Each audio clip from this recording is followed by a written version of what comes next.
ঔষধি গাছ জিনসেং চাষ করে সফল হয়েছেন রাজশাহীর উদ্যোক্তা আইনুল ইসলাম। এর আয় দিয়ে চলে তার সংসার। এই গাছের মূল থেকে তৈরি হয় নানা ধরনের ওষুধ।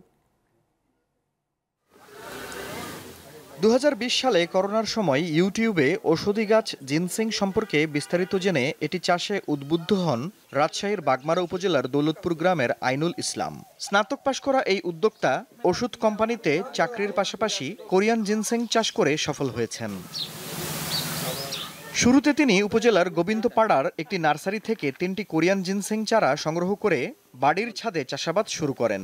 1 বছরের মধ্যে ভালো ফল পান আইনুল। সেগুলো থেকে বীজ সংগ্রহ করে এখন বাড়ির ছাদে প্রায় 2000 বস্তায় বাণিজ্যিকভাবে এটি চাষ করছেন।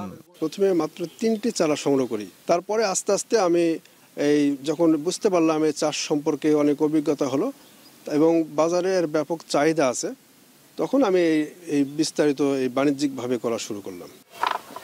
জিনসেংয়ের মূল উঠানোর পর সেগুলো রোদে শুকিয়ে গুঁড়া করে বিক্রি করা যায়। 100 গ্রাম পাউডার বিক্রি হয় 1200 টাকায়। প্রতি মাসে তার আয় প্রায় 25,000 টাকা। ফার্মাসিউটিক্যাল কোম্পানিরা এটা বাইরে থেকে অনেক আমদানি করে। আমরা যদি আমদানি না করি, যদি নিজেরাই দেশে যদি চাষ করতে পারি, তাহলে একটু ভালো মূল্য দিয়ে বিক্রি করতে পারবো। এই উদ্যোক্তার সফল জিনসেং চাষ দেখে এলাকার অনেকেই তার থেকে বীজ নিয়ে চাষ করছেন।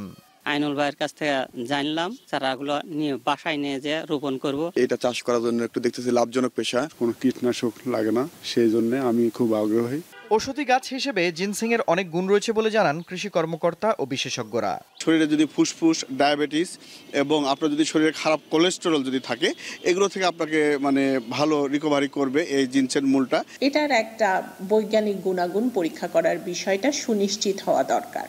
তাহলে উদ্যোক্তা হিসেবে তার ভিত্তিটাও যেমন শক্ত থাকবে, ভোক্তারা যারা এটা গ্রহণ করছে তারাও কিন্তু নিশ্চিতভাবে এই জিনিসটি আসলে গ্রহণ করতে পারবে। চীন, জাপান ও কোরিয়ায় টনিক হিসেবে ব্যবহৃত হচ্ছে জিনসেং। দীপ্ত বার্তা কক্ষ।